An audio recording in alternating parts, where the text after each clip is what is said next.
Ang pasaporte ay isang opisyal na dokumento sa paglalakbay na inisyu ng isang pamahalaan at nanagalaman ng pagkakakilanlan ng isang tao para sa internasyonal na paglalakbay. Ang isang taong may pasaporte ay maaaring maglakbay papunta at mula sa ibang bansa ng mas madali at makakuha ng tulong sa konsulado na meron sa bawat bansa.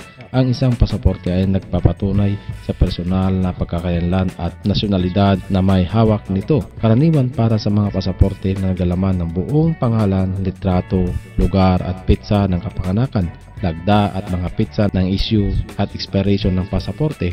Bagaman ang pasaporte ay karaniwang ibinibigay ng mga pambansang pamahalaan, ang isang mga subnasyonal na pamahalaan ay pinahihintulutan na mag-issue ng mga pasaporte sa mga mamayang naninirahan sa loob ng kanilang mga hangganan o teritoryo na kanilang nasasakupan. Ngayon ay ating aralin kung paano ito naisabatas sa buong mundo at anong taon ito naisakatuparan at sino ang kauna-unahang tao dito sa mundo ang gumamit ng pass or pasaporte upang bigyan pahintulot na makapaglakbay siya sa ibang bansa o lupain na hindi nasasakupan ng kanilang teritoryo.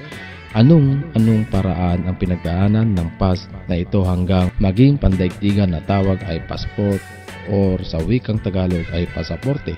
Bago tayo mag-umpisa, paki-subscribe, like and share at pakihit na rin ang notification bell ng munti nating channel, The Ferds TV Official, upang lagi kayong updated sa mga video na ina-upload nito. Ang isa sa mga pinakaunang kilalang referensya sa mga papeles na nagsisilbi ng isang papel na katulad ng isang pasaporte ay matatagpuan sa Hebrew Bible mula sa mababasa natin sa Nehemias 2:7 hanggang 9. Mula sa humigit kumulang 450 BC ay nagsasaad na si Nehemias, isang opisyal na naglilingkod kay Haring Artaxerxes I ng Persia, ay humingi ng pahintulot na maglakbay patungong Judea. Ang hari ay nagbigay ng pahintulot at binigyan siya ng isang liham sa mga gobernador sa kabila ng ilog na humihiling ng ligtas na daanan para sa kanya habang siya ay naglalakbay sa kanilang mga lupain. At mula naman sa sinaunang konsepto ng bansang India, binanggit ng Arthashastra noong 3rd century BC ang mga pass na ibinigay sa rate ng isang masya bawat pass para makapasok at makalabas sa bansa. Ang kabanata 34 ng ikalawang aklat ng Arthashastra ay may kinalaman sa mga tungkulin ng mudra jaksa. Ang ibig sabihin ay Superintendent of Seals na kailangang magbigay ng mga silyadong pass bago makapasok o makaalis ang isang tao sa kanayunan. Ang mga Chino noon, ang mga pasaporte ay isang mahalagang bahagi ng barokrasya ng China noong kanlurang Han mula 202 BC hanggang ika-9 AD. Nangangailangan sila ng mga detalye gaya ng edad, taas at mga katangian ng katawan. Tinutukoy ng mga pasaporte na ito kung tawagin nila ay Xuan, ang kakayahan ng isang tao na lumipat ng mga imperyal na county at sa pamamagitan ng mga punto ng kontrol. Kahit na ang mga bata ay nangangailangan ng mga pasaporte, ngunit ang nasa isang taon o mas mababa pa sa nasa pangangalaga ng kanilang ina ay maaring hindi na sila nangangailangan pa na kumuha ng pasaporte.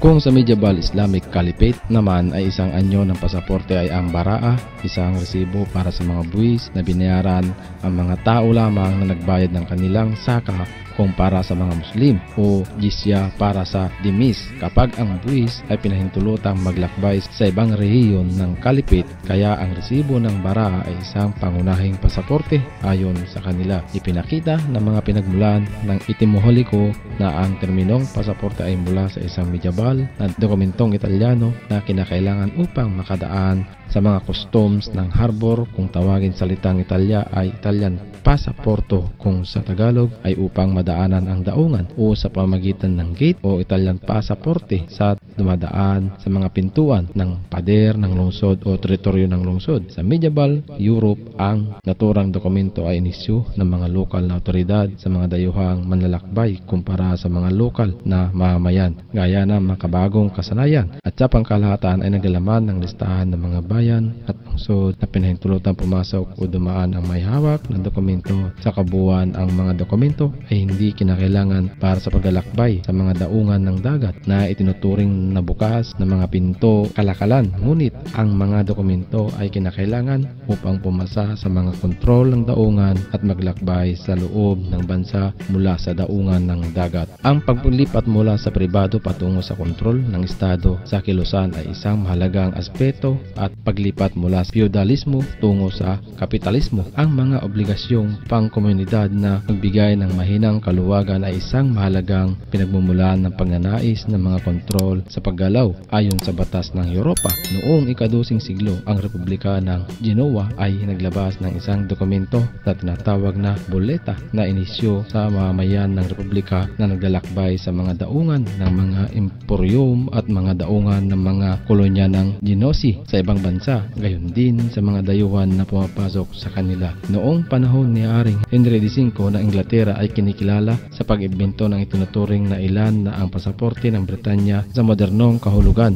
bilang isang paraan ng pagtulong sa kanyang mga nasakupan na patunayan kung sino sila sa mga banyagang lupain. Ang pinakamaagang pagtukoy sa mga dokumentong ito ay matagpuan sa isang 1414 Act o Parliament noong 1540. Ang pagbibigay ng mga dokumento sa paglalakbay sa Inglaterra ay naging papel ng Privy Council of England at sa panahong ito ginamit ang terminong pasaporte. Noong 1794, ang pagbibigay ng mga pasaporte sa Britanya ay naging trabaho ng Opisina ng Kalihim ng Estado. Ang 1548 Imperial Diet ng Augsburg ay nangangailangan ng publiko na humawak ng mga dokumento ng imperial para sa paglalakbay sa panganib ng permanenteng pagkatapon. Ayon sa batas ng bansang Germany noon ay kinikilala nila bilang isang Passcard Treaty ng October 18, 1850 sa mga estado ng Aleman na may pamantayang impormasyon kabilang ang pagbibigay ng estado, pangalan, katunayan, paninirahan at paglalarawan ng may dala. Ang mga tramping journeyman at mga naghahanap ng trabaho sa lahat ng uri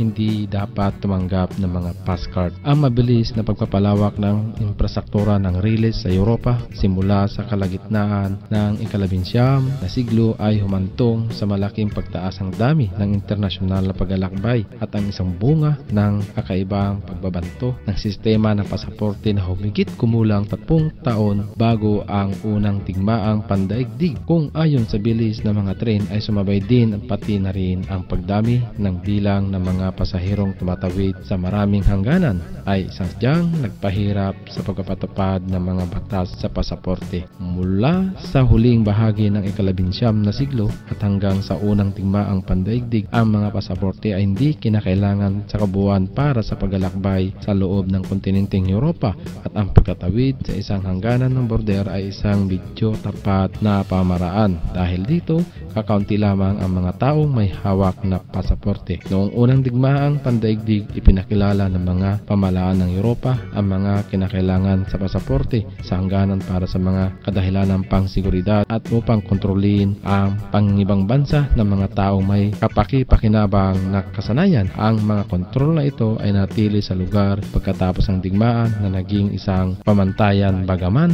kontrobersyal na pamamaraan. Ang mga turistang British noong 1920s ay nagreklamo lalo na ang tungkol sa mga kalakip na litrato at pisikal na panglalarawan na itinuturing nilang humantong sa isang pangit na dehumanisasyon, kaya ang British Nationality and Status of Aliens Act ay pinasa ang batas na ito noong 1914. Malinaw na tinukoy ang mga ideya ng pagkabamayan at paglikha ng isang booklet na form ng pasaporte. Noong 1920, ang Liga ng mga Bansa ay nagsagawa ng isang komprehensya sa mga pasaporte, ang Paris Conference on Passport and Custom Formalities at True Tickets, ang mga patunay sa pasaporte at isang pangkalahatang disenyo ng booklet ay nagresulta mula sa komprehensya na sinundan ng mga komprehensya noong 1926 at 1927. Ang Liga ng mga Bansa ay nagbigay ng mga pasaporte ng Nansen sa mga walang estadong refugee mula 1922 hanggang 1938. Paglipas ng panahon, ang United Nations ay nagsagawa ng isang travel conference noong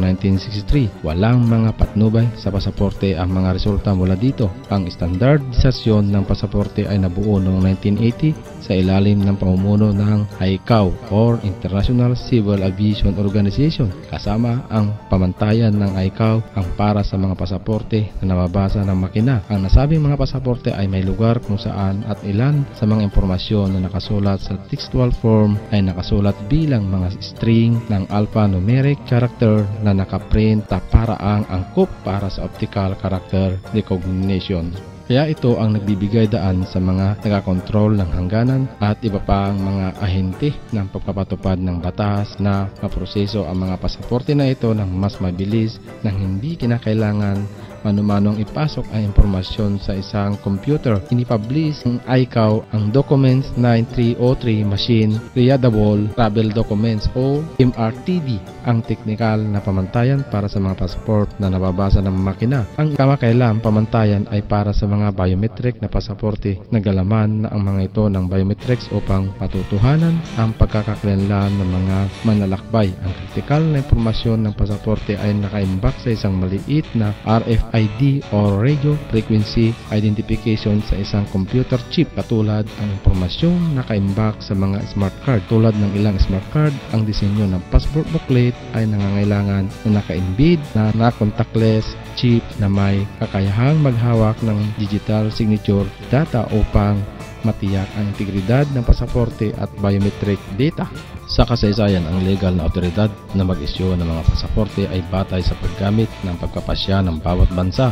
Ang ilan mga legal na paniniwala ay sumusunod, katulad: una, ang mga pasaporte ay binibigay sa pangalan ng estado. Pangalawa, walang tao ang may legal na karapatang mabigyan ng pasaporte. Pangatlo, ang gobyerno ng bawat bansa sa paggamit ng kanilang executive discretion ay may kumpleto at walang arang na panghuhusga na tumatanggi na mag-issue o bawiin ang isang pasaporte. At ang pang-apat, na ang huling pagkapasya ay hindi napapailalim sa judicial review. Gayunpaman, nangatwiran si Arquillan na ang mga evolusyon na parehong kontrobersyal na batas ng mga demokratikong bansa at internasyonal na batas na naangkop sa lahat ng mga bansa ay ginagawa na ngayon ang mga makasaysayang paniniwalang iyon na parehong laos at labag sa batas.